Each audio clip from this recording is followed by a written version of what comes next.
All right, so let's talk about it. So the Giants upset the Vikings 31-24. Great game. Great game. Both teams knew each other because they had played early during the year at the Vikings house. Vikings had won. This was a close game, back and forth, back and forth. Vikings scored the first touchdown. Then the Giants scored the next two touchdowns. Then the Vikings, I think they did score another touchdown, so they were tied or something like that. No. I think the Giants were up 17-14 by the end of the first half. So then the Giants score again on the beginning of their drive in the beginning of the second half. So then they're up 23. It's like 23 or 24 to 14. I can't remember. Yeah, y'all get what I'm trying to say. But so yeah, the Vikings, they end up, fighting back. They're fighting back. At one point, they're tied 24-24. This is what I was gonna say before I forget.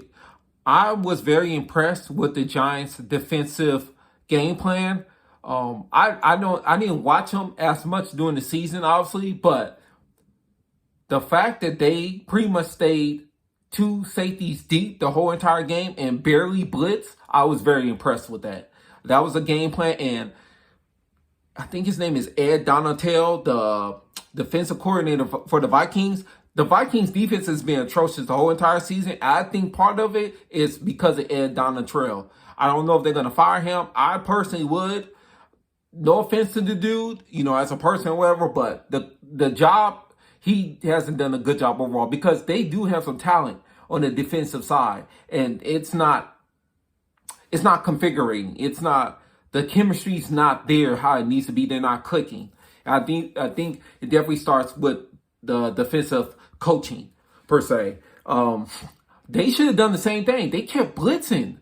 It was stupid. They kept blitzing. So Daniel Jones, he's either passing underneath or he's checking it down to Saquon Barkley. And Saquon Barkley is a damn truck. So they can't stop him before he gets to the, before he converts a first down.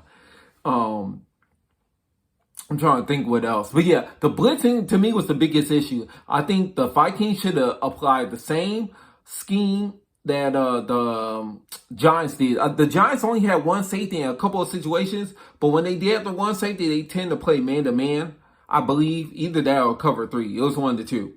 But yeah, like, I would have done the same thing. If I was the Vikings, I would have said, hey, look, Daniel Jones, you're going to either have to come run down the middle and we're going to hit you upside the head, or you're going to have to find, dink and dunk or wherever the case may be. I would have not been blitzing here and there. That's what I think about the Vikings defensive game plan. So yeah, here's another issue that I have as well. Look, a lot of people complain about Kirk Cousins on fourth down. He deserves to get criticized for that check down. That was stupid. Or he threw the ball at the first level. He shouldn't have done that. But Osborne should have caught the ball on third down. He dropped that. So let's not forget that. Those are back-to-back blunders on the Vikings' behalf offensively. So we need to put that in perspective as well. Also, what I would have done, Vikings offensively, I would have used, since they were bracketing Justin Jefferson. I think that's very interesting how you could bracket one wide receiver in cover two. The Buccaneers did the same thing to the Chiefs, if you remember, in the Super Bowl. They did it to Tyreek Hill. They bracketed him the whole time, but they had two safeties. They were playing gotta cover two. And that's something that you kind of do in Madden. So for them to figure out a way to do that and still maintain discipline with the cover two, I think that's very interesting. But yeah, nevertheless, since they were bracketing, which is double teaming Justin Jefferson, I would have had Hawkinson run up the middle. I would have used them like George Kittle. All right, since you're going to do this two safeties, I'm having either Kittle run corner routes, I'm having him run a streak, literally up the middle, or option routes where he could sit. I'm doing all that. I'm just going to utilize him the whole time, and then I'm going to involve Thielen and Osborne. Because, like I said, the Giants, they did a really good job on Justin Jefferson. I know a lot of people getting on Justin Jefferson. Oh, he got shut down. They doubled him the whole entire time. And the way they doubled him, it just was not a smart idea for Kirk Cousins to really throw his way. They tried to put him in different positions, slot the outside, but they just did a good job covering him. Not saying that Justin Jefferson couldn't have played better, but it makes sense why he wasn't able to explode how he usually has throughout the entire season, the regular season, of course. So, yeah, I think when obviously they could have ran the ball better with Dalvin Cook, but Vikings at this point, I don't think you get rid of Kirk Cousins. I get it. He can be a liability, but you were 13-4 with this dude. So I'm not going to just can him all of a sudden when you were 13-4. You just got to get better situationally, and you got to get better defensively. That's one of the Vikings' biggest issues. They can figure out the defense next year.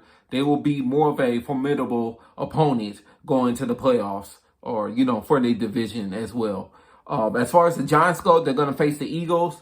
Here we go. Now, they got swept in the regular season. We'll see if the Eagles can do what the Giants, we'll see if the Eagles can do what the 49ers and I take it back. Yeah, it was only the 49ers. The 49ers swept the Seahawks all the way straight through 3-0. So we'll see if the Eagles can duplicate it. I, right now, would select the Eagles to win, pick the Eagles to win, but I would not be shocked whatsoever if the Giants figure it out and send the Eagles home, literally, pun intended, in the divisional round. I would not be surprised. So, yeah, that's my thoughts on that. Now, I'm going to get to Cincinnati, the Bengals, and those flocking Ravens.